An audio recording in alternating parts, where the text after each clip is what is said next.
तुम भी वही गलती कर रहे हो जो दुनिया के 90% लोग करते हैं।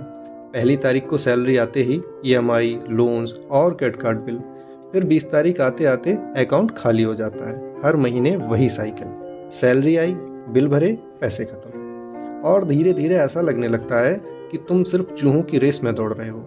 जिंदगी एक बोझ लगने लगती है। लेकिन दोस्तों, एक इंसान ने इस रेस से बाहर निकलने का रास्ता ढूंढ लिया। आओ मैं तुम्हें अपने 2 दोस्तों से मिलाता हूँ, अंकित और अमन।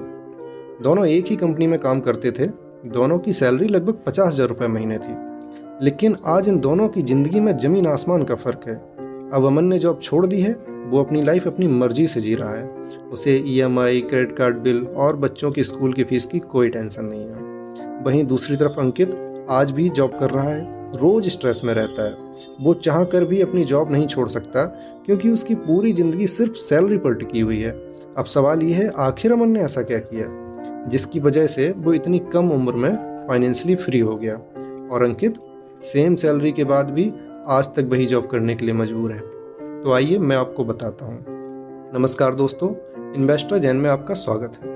आज मैं आपको बताऊंगा पर्सनल फाइनेंस की वो 5 चीज़ें जिन्हें अगर आपने सीख लिया तो आप भी अमन की तरह फाइनेंशियली फ्री हो सकते हैं। पॉइंट नंबर 1, अपने खर्चों को जानो। सुनने में बहुत बोरिंग लगता है, लेकिन ये बहुत इंपॉर्टेंट है। अंकित ने कभी इस बात पे ध्यान ही नहीं दिया कि वो कितना और कहाँ खर्च करता है, जिसकी वजह से वो हर महीने अपनी सैलरी से 40,000 रुपये खर्च कर देता था, वो भी फालतू की चीज़ों पर, जैसे अननेसेसरी शॉपिंग्स, ओटीटी सब्सक्रिप्शन, हर वीकेंड दोस्तों के साथ पार्टी।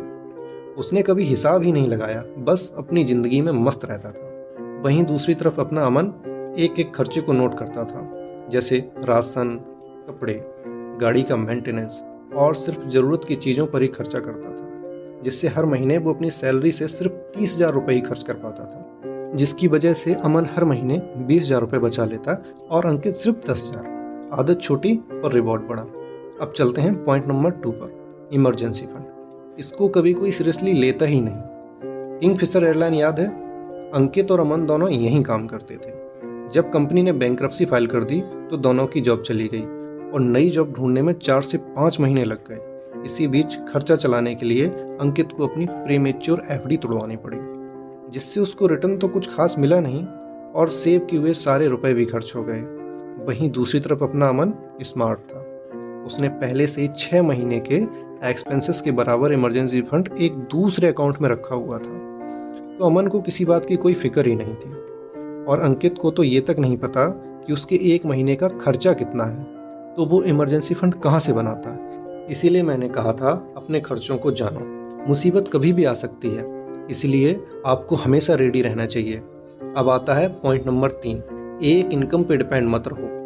हर लड़के का सपना होता है कि वो बड़ा होकर खूब सारा पैसा कमाएगा, लेकिन जैसे ही बड़ा होता है और पहली जॉब मिलती है, वो अपने कंफर्ट जोन में चला जाता है। फिर उसको लगता है, भाई अब लाइफ सेट, अब कुछ नहीं करना, और यही सबसे बड़ी गलती होती है। ठीक यही अंकित के साथ हुआ। जब अंकित और अमन दोनों की जॉब चली गई, अंकित डिप्रेस हो गया क्योंकि उसके पास कोई दूसरा सोर्स ऑफ इनकम था ही नहीं। वहीं अमन फ्रीलांसिंग और डिजिटल मार्केटिंग से हर महीने थोड़ा बहुत अर्न करता रहता था, जिसकी वजह से जॉब जाने के बाद भी उसे ज़्यादा समस्याओं का सामना नहीं करना पड़ा।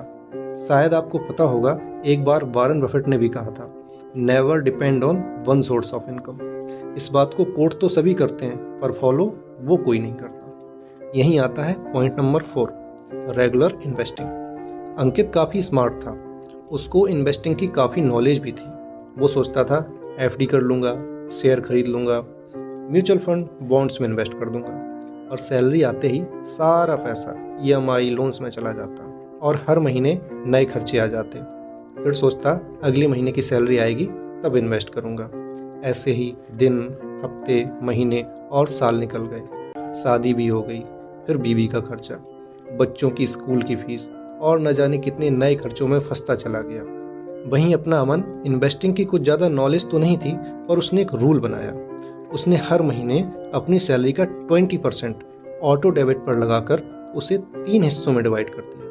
पहला, वो 10% की एसआईपी इक्विटी म्यूचुअल फंड में करता। दूसरा, 5% की एसआईपी डेट फंड में। और तीसरा, बाकी का 5% बचा उसे वो हर महीने गोल्ड में इन्वेस्ट करता था। उसकी यही एक छोटी आदत उसको फाइनेंशियल फ्रीडम की ओर ले जा रही थी। लेकिन ऐसा नहीं है कि अंकित ने कभी इन्वेस्ट नहीं किया। महीने के आखिर में जो भी बचता वो उसे इन्वेस्ट कर देता था। पर एक चीज़ थी जो अंकित मिस कर रहा था।